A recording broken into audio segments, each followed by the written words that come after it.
Ready, start.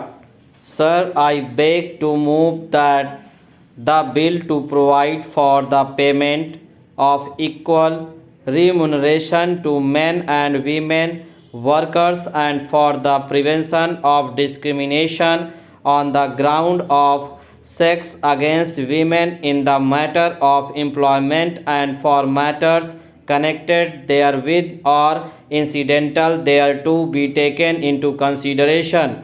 A significant measure taken by government in recent months has been the promulgation of the Equal Remuneration Ordinance, providing for the payment of equal remuneration to men and women workers and for the prevention of discrimination against women on the ground of sex in the matter of employment and for other connected matters.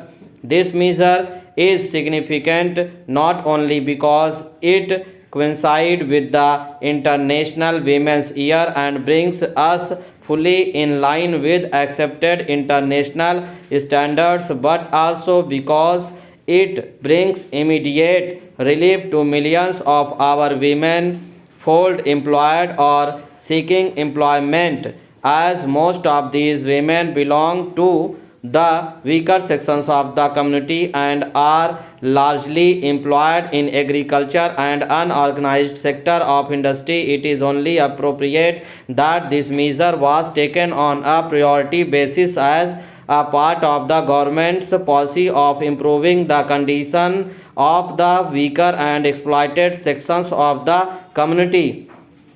Although we in India have always held our women in high regard and given them a position of importance in society, their contribution to the economic life of the community has been fully appreciated, but a radical change in attitudes has been brought about by the nation's struggle for independence. India women, by the active participation in the country's struggle for independence, have earned their rightful place in the community and own their legal rights without the need for any aggressive movement.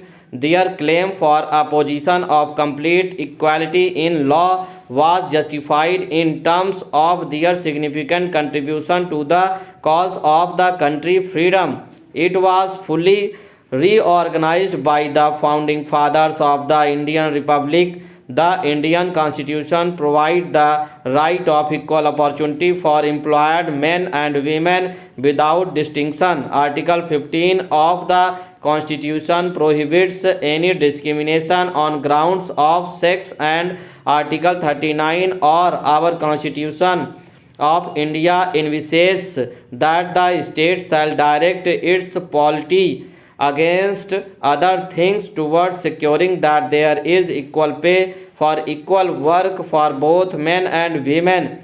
India also ratified the International Labour Organization Convention concerning equal remuneration for women. The act does not specifically provide that wages to be paid to men and women weaker section workers should be equal.